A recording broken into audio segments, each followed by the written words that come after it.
Two guys in the dark.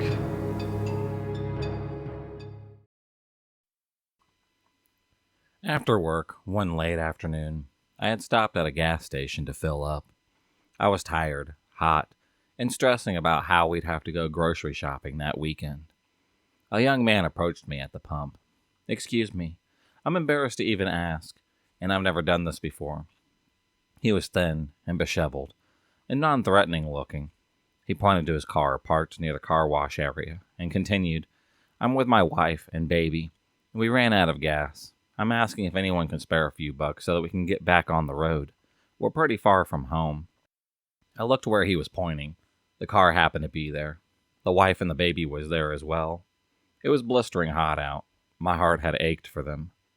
I knew about not having cash. I knew about budgeting out gas money. I was a good Christian woman, and I knew God would take care of my family if I helped take care of this one. I looked in my wallet. I had $5 and a 10, planning to put both in my car's tank. 5 would barely get him a gallon. I handed him the $10. "Thank you," he said with tears in his eyes. He turned back to the car. I went in to pay for my own gas with a debit card. The attendant asked what that guy had wanted, which I thought was pretty strange. Why was she concerned about a conversation between two strangers? He'd been here all afternoon, looking for money. Well then, I did a good thing, I thought. I was finally the one that he needed. He was here yesterday, too. My stomach had dropped. What? How could he have been here yesterday if he ran out of gas today? At that point, I realized I got scammed. My good Christian girl mode went out of the window, and the girl Daddy raised went into full effect. I went out to the car where the man had stood. His wife was in the passenger seat, reading a book. In the console, I saw a sweating bottle of water, so newly purchased, and a pack of unopened cigarettes. The baby, plump and happy, didn't look for want. "Are you actually using my money to put gas in your car?" I demanded to this man. He was startled by my abruptness. "I want to see you put the money in your gas tank. You're stranded, right?" He pulled up to an empty pump, put the hose in the tank, and went in to pay with cash. Rattled, I began to pump my own gas. The attendant knocked on the window to get my attention. "He only put $1 in," she shouted. I was enraged. This man, this scam artist, was taking money from my family. I could have used that $10 to buy a gallon of milk, a loaf of bread, a package of salami, and a small treat for my son. I approached the man's car, where he was standing at the pump. I asked what he did with the money that I gave him. I told her $10. I don't know why it had stopped, he said, nodding towards the pump. By now I was so angry that I was near tears. I stood at the open passenger window where his wife casually kept reading her paperback. "I'm hurting for money too, okay?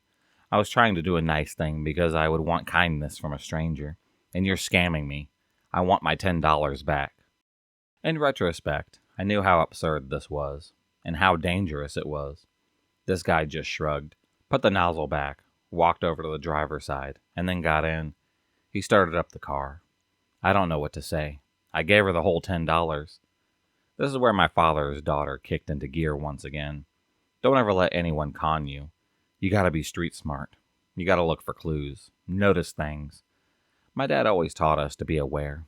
Be street smart, and don't get scammed or swindled. Don't get taken advantage of. I stood in front of his car, blocking a running vehicle, over $10. That $10 was life to me at that moment. But more than the money, it was the fact that I had been duped. It made me sick to my stomach. I was stupid, foolish, trusting a begging stranger. I wasn't street smart after all. That moment impacted so much of my decisions and relationships going forward. I had lost a close friend because I felt that she was taking advantage of my kindness. I started to sour on charities, not trusting where the funds were really being funneled. I turned away from the man holding the sign on the off-ramp. "Need help, need food, please, God bless." But the impact of that moment, of the judgmental person that it made me, was like a punch in the gut last weekend. My husband works for a nonprofit. They host food pantry events for low-income families in the neighborhood. They've been short-staffed, and I volunteered to help them. When we arrived, a woman was camped out just at the front door, wearing expensive sunglasses. holding a Louis Vuitton bag in her lap and a Starbucks cup in her hand. How the hell does she even qualify, I thought. As the day had went on, a mix of both beaters and Lexuses pulled into the lot, collected their free boxes of non-perishables, and then waltzed off. One of the vendor tables at the event was staffed by two ladies handing out samples. These women were rather brutish and rude when they were greeting us, stating they, too, wanted a box of food. They want a food donation, but they happen to work. They have jobs. They even secured a spot here as a vendor. This volunteer day wasn't turning out to be a feel-good event that I thought it would be. As the day had went on, and carts of food were loaded, dropped off, replenished, I watched those two ladies. One was tall, stringy, and looked malnourished, with blotchy skin, dry hair, and the other was a bit rounder, wearing too tight of pants and too short of a shirt. Her skin seemed to sag off of her young face. Their eyes had looked tired, as if they had seen some things. That's when it had hit me. They were former users. They were now sober ladies trying to give back to others, helping their community from an overdose. They probably weren't even getting paid to be there. I know I wasn't. Of course they signed up to get a box of food. They were struggling too. They were the ones who I came here to serve. I was such an asshole. How could I be so judgmental right off the bat? How can I change that going forward? That moment had given me new appreciation of serving. It gave me a glimpse into respecting a person, even when I don't know the whole story. That moment gave me perspective. I'm trying to notice, just as Dad had taught me, but I'm also practicing how to soften my gaze and my heart. I'm learning to open up just a crack and let the light in, and not let that moment at the gas station make the worst out of me. Last Wednesday, the hubby and I got out of the house for a little while. We went into town, had dinner, picked up a few things at the store, and decided to head home. We needed to top off the car before leaving town, but we happened to forget. I suggested that we stop at the last gas station in town before hitting the highway. The last gas station on the way out of town is a creepy little Exxon. It's just off somehow. It's well tended, well lit up, and clean. It's just never seemed quite right for some reason. So Brad happens to pull up to the pump. I run inside to use the restroom. Just as I finish drying my hands, someone rattles the doorknob and then knocks softly. I open the door, but there was no one there. I figured the lady must have darted into the men's room next door in desperation. Who hasn't done that a time or two? I shrugged it off and then went back to the car. As we were pulling out of the parking lot, Brad tells me that something weird happened with his car while I was in the bathroom. A guy at the pump behind us had watched it happen as well. I asked what had happened. He told me that while he was pumping gas, the passenger door opened up all the way. Then the car lurched a bit as though someone had sat down. Brad was leaning against the car and assumed that I had gotten in without him seeing me, until he leaned down and then looked inside. The door was open, but the car happened to be empty. The man at the pump behind our car was staring at the car door. Then him and Brad stared at each other for a second. Then they both went back to staring right at the door. Brad went over, shut the door. The man finished fueling up his vehicle, and then left in a hurry. It was just after he drove off that I had gotten back in the car. I would have loved to see the door opening and the car lurching forward. Sort of makes me wonder about that knock on the bathroom door. Last night, my boyfriend and I were driving home.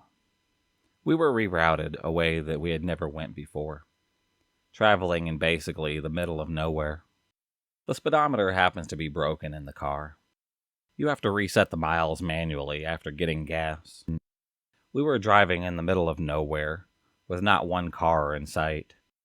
We realized that we had hit the 130-mile mark on the car. We needed to go get gas. There was literally not one gas station around. I decided to search for gas stations nearby. I happened to find one. It turned out to be closed. In a hurry, I happened to find another gas station that was about 10 miles up the road. This is where everything gets really weird. We happened to hear a loud bang and realized that the gas cap wasn't put back on. We finally pull over, and realize somehow that the gas cap is still attached onto the car. We got back on track and onto the other gas station. All of a sudden, I had a horrible thought about something going wrong.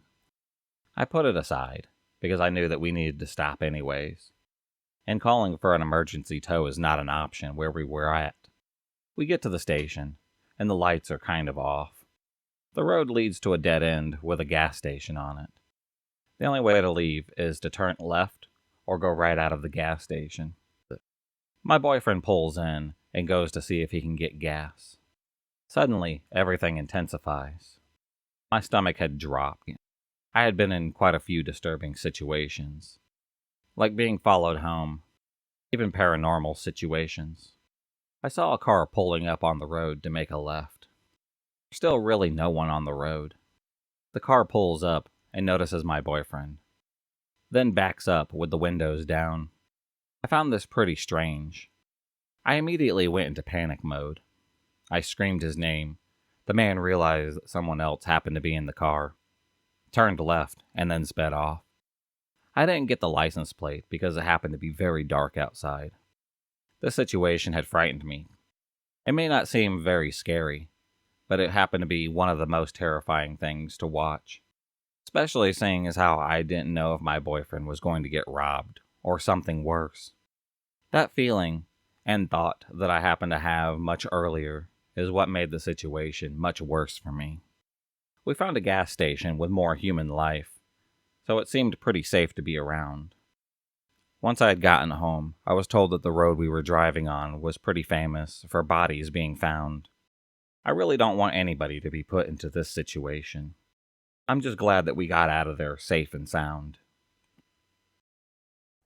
If you enjoyed this video, please subscribe, like, and hit the bell for notifications on future videos, and become a stalker of the night. And I'll see you next time.